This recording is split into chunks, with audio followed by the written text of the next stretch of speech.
All praises to Yahweh Basham Yahweh Shai, Bahasham Makakwadash. Double honors to the apostles and the elders of Great Millstone. And Shalom to the elected nation of Israel.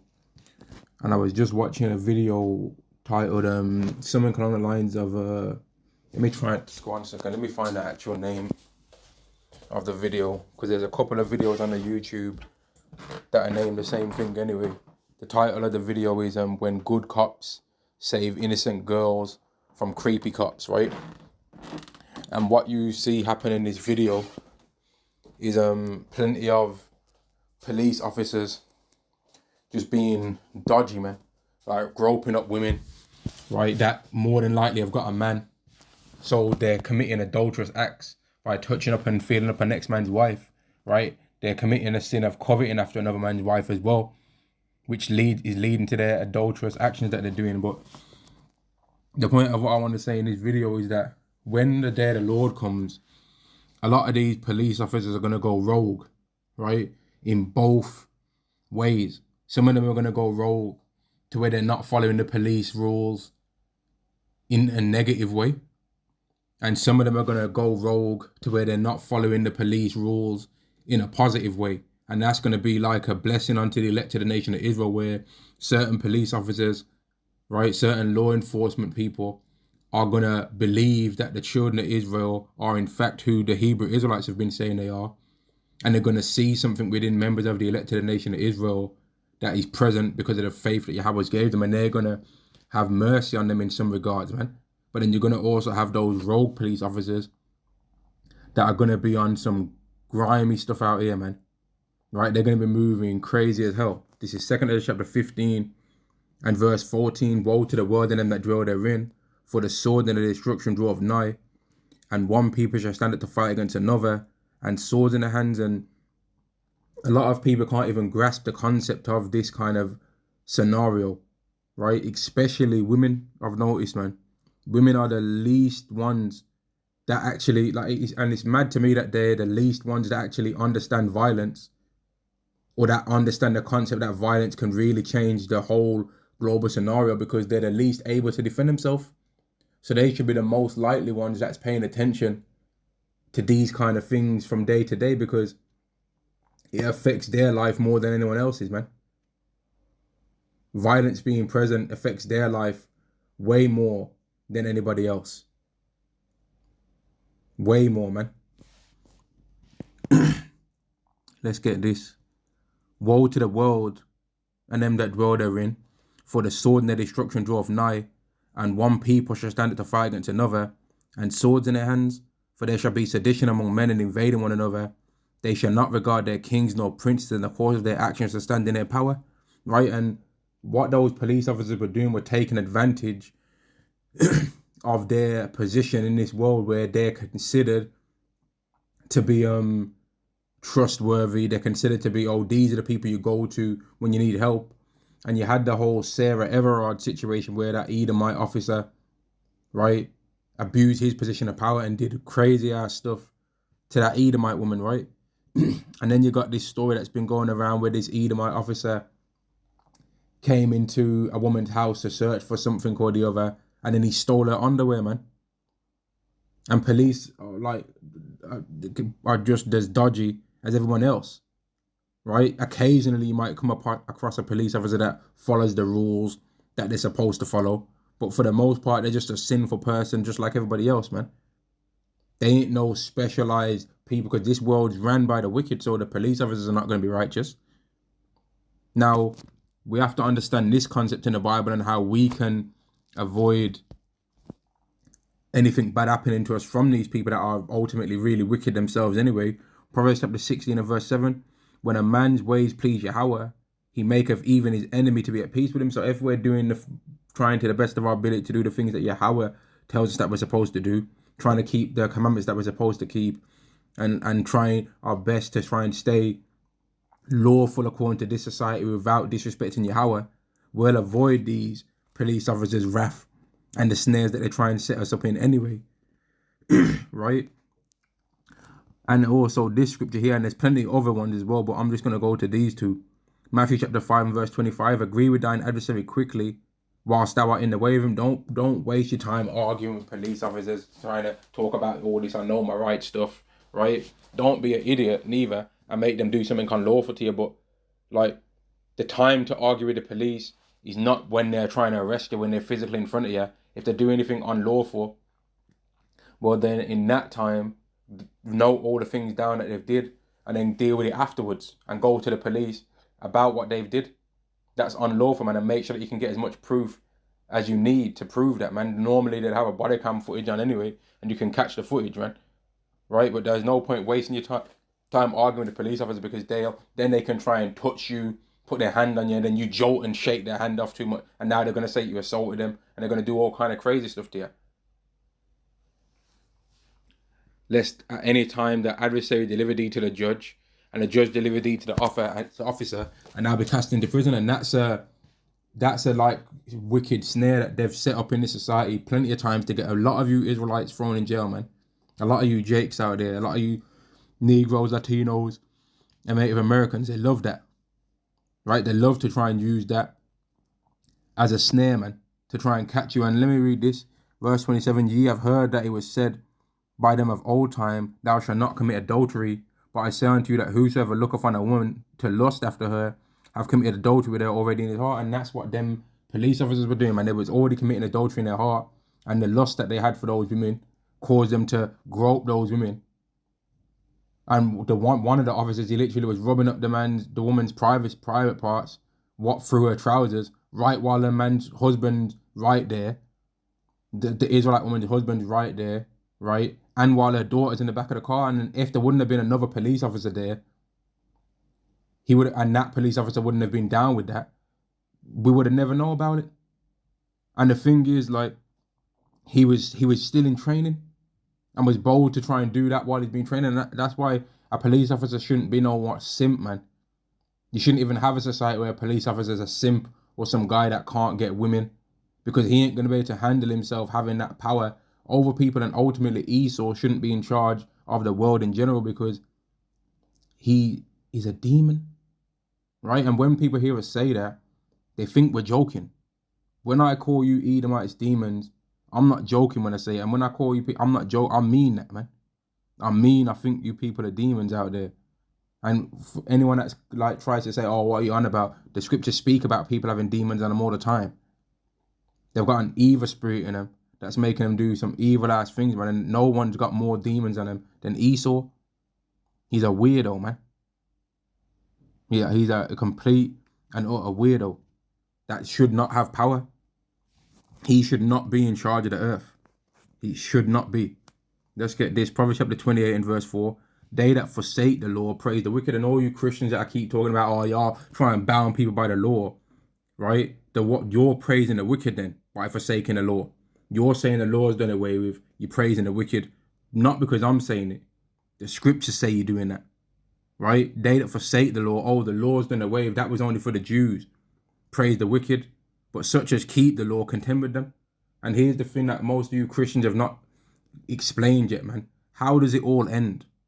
All of this back and forth debating, who's this, who's that, who are the real children of Israel, who's this and who's that. Oh, y'all are supposed to be a light unto the Gentiles. And even if the light unto the Gentiles thing means what you Christians say, right? Well, okay. We're supposed to be a light unto the Gentiles. Well, all right. We're going to light you up, man. Isaiah chapter 2. The Israelites are going to rebuke many nations, right? Let's just apply it the way y'all are trying to say it. We're going to rebuke many nations and punish many people, and we're going to be a light unto you. We're going to show you unwashed, uncivilized individuals how to truly live on the earth. No pork in your diet, no shellfish, no shape-ups, no tattoos, no adultery, no coveting, no bearing false witness, no laughing and mocking at the poor, no not keeping the land Sabbaths, no stealing, no LG, 3T, alphabeting and rainbowing in your society, no women not wearing modest apparel. If you want to wear any of that unmodest apparel, do it in privacy with your husband, and your husband's allowed more than one wife too. There's a whole bunch of things that you heathen are going to learn under the rulership of the kingdom of heaven that's going to be ran by the Israelites and the Israelites only, beginning with the Messiah, Yahushua, who you have all lied and said his name was some Jesus, when it clearly was not. Thousands of years ago, when the Messiah was walking on the earth, his name was definitely not Jesus, man. Definitely not. And here's another thing that people need to be aware. Like, I've said it already anyway, but when this society really falls, man, like, you're gonna have to hope that the spirit's on you, because you trust the wrong person in that time, it's over for you. And I already mentioned the role cops thing, right? But there's gonna be people that are gonna try and fake to be police as well in that time, and there's all kind of things gonna be going on. Verse 16, for there shall be sedition among men, and invade. 2 chapter 15 and verse 16, for there shall be sedition among men, and invading one another. They shall not regard their kings nor princes in the course of the action, standing in the power. Now, one of the officers in that video that I saw, he frisked the woman right in front of her, right in front of his own police camera, right? Was frisking her in a like lower part of her body for 15 seconds. She only had on shorts, right? Then 3 hours later, he frisked her again in front of her own house. So clearly he looked at her ID, right? Found out where she lives, went and stalked her by her house, waited till she came home, so he could do it again, and said, "Oh, your windows are tinted. Your window tints too much." He was a pervert, man. Now, I don't even really like using that term, but that's what he was doing, man. And more than likely that's some next man's woman. And these are the kind of people that we have ruling over us, telling us what to do, but they can't even control themselves. Everyone's talking about what the Hebrew Israelites this and Hebrew Israelites that. You can't find no Hebrew Israelites doing stuff like that. And if you people could find it, you'd be quick to bring out the information, man. And then blame it on us being an Israelite as to why it happened, rather than by that person being wicked and not following what the scriptures say. Verse 18, for because, in fact, verse 17, a man shall desire to go into a city and shall not be able, for because of their pride the city shall be troubled, the houses shall be destroyed, and men shall be afraid, and man shall have no pity upon his neighbor, but shall destroy their houses with the sword. Men ain't gonna be coming to save a lot of you women, you know. That's another thing that a lot of women need to understand. All you women that have been gathering admirers by walking around like harlots all the time, you've gathered a lot of you women by walking around in unmodest apparel, right? Have gathered a whole bunch of admirers that know where you live and all kind of different kind of crazy stuff, and you don't even know that you did it, because you're walking around in unmodest apparel, right? Bringing too much attention. Now, some women are just gonna bring attention to themselves anyway, just because they're attractive, right? And some women are gonna just bring attention to themselves anyway because of men being overly thirsty. But some of you women are bringing extra attention to yourself and to your household, towards your house that you might live in with your man and with your children, because you're walking around bare thirsty for attention, dressing like a hoe, right? Walking around booty shorts, going to the gym with your whole batty crease, your vagina print on show, just being a complete hoe. As if you couldn't go to the gym wearing baggy shorts if you was hot and didn't want to be too hot and sweaty when you're doing the work. And really, you should be working out from home, man.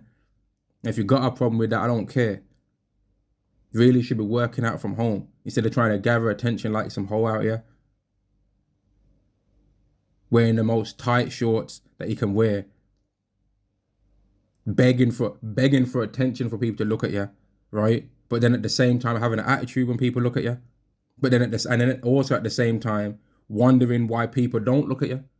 So you want attention, but then you don't want attention if it comes from the wrong person. But then if the wrong person if people don't give you attention, even the people that you don't want to give you attention, you're going to start thinking, why aren't they giving me attention? Am I ugly? And then you're going to try and wear even less the next time you go, Jim. It's my personal theory that when you see some of these women walking around like a complete slapper, that they're feeling bad about themselves because of something that happened with a guy, that's something that didn't work out with another dude. They thought there was a shit with him. He sacked him off, told him, you know what, bounce, man. Gave their ass their walking papers. So now they try and get an ego boost. So then they try it just the normal way in one outfit. It don't work. So then they're like, you know what, I'm going to have to dress like even more of a slag tomorrow. Then they wear less, and then it might not work that day. So then they go real in with it, man. Booty shorts, crop tops, makeup, all kind of shit, high heels and all kind of, you just like, rah, bruv. Relax. Like, a lot of women have gained all kind of attention to their household, walking around like that, bringing extra attention to their family, and they're gonna they've set up things for the future that in fights that their man's gonna have to have defending their lack of honor, and they don't even realize that they've did it, man. I watched a video like that today. Some woman was married and pregnant, right? But she somehow arranged, and this was Edomites. She somehow arranged, right, after meeting with a guy for talking with a guy online for 2 weeks, for him to now live in the house with her and her husband that she's planning on getting a divorce from. Then they had a flipping threesome. They got drunk while doing a Ouija board. The husband that she's planning on making be her ex-husband is saying, oh, I want to summon a spirit and evil spirit into the room because I'm tired that this house has got too much good spirits on it, right? And then he ends up getting attacked with a sharp object by the new guy that she's trying to bring in, right? She said, oh, but the new guy couldn't get it up, and I was gonna try and sleep with him in front of my husband that I'm planning on making be my ex-husband, right? But he couldn't get it up because it was too much pressure. So then when I ended up sleeping with my current husband now, and then the other guy must have got jealous and embarrassed that he couldn't get it up and just attacked the guy and unalived him. But all the time that someone was doing it, she was pregnant as well. And then she's acting all shocked. I can't believe this. You can't believe this. I can't believe this is happening. She couldn't believe that she's doing a Ouija board in her house with 2 men in there committing adultery right in front of the guy's eyes. And then he snaps. But then she was already committing adultery on the first guy. So if anyone should have snapped, it should have been the husband. But the husband was with it, showing that Esau and these Edomites are complete degenerates, man. Yeah, they try and push out the image that we are. But they're the ones that are really doing the most wickedness, man. And I'm going to find that video, man. And show that and pull it as a post or something like that so that people can see that video if I remember, Lord willing, man. Because it's insane down here. The kind of crimes that you see these people committing are bugged out, man. And then they got the nerve to try and make it like we're just some ignorant monkeys out here. A man shall have no pity upon his neighbor, but shall destroy their houses with a sword and spoil their goods because of the lack of bread and for great tribulation. Once food gets scarce, like people can kind of handle not having a car, right? Oh, I don't have a car. All right, I'll catch public transport. People can kind of handle not having public transport. Oh, the public transport ain't working right now. I'll walk. I'll ride a bike, right? People can kind of handle not having those things. People can kind of make do, like at the most base level. People can kind of make do with not having certain things, right? They can kind of handle, oh, I don't have this, I don't have that, okay, I'll do this instead. But people cannot handle not having food. Everyone needs food. They need it. It's a necessity, right? A car is not a necessity, but food is definitely a necessity. And when people start to realize that they don't have access to those things no more, they're going to snap.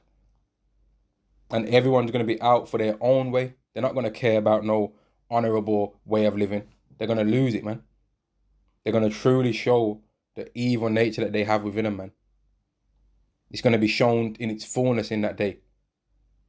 In its fullness, man. Now, I'm going to end this video there. I just wanted to talk about that particular point, that when all hell breaks loose, beware and be prepared that some of these so-called law enforcement people are going to be rogue, man. Some of it's going to be to help the elect of the nation of Israel.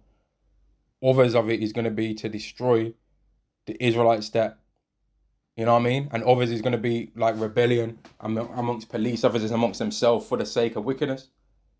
Some of them might be like, man, the world's destroyed. I want to just try and rule this part of the world and be like a post-apocalyptic warlord, and we're going to just use the police force that we got to try and control and contain this little area that's got 20,000 people, 10,000 people, 5,000 people. And we're just going to rule over this, forget everywhere else in the world. We're going to just rule over this. And then there's going to be battles back and forth for that, man. But I'm going to end the lesson there. Shalom to the elect of the nation of Israel. Shalom.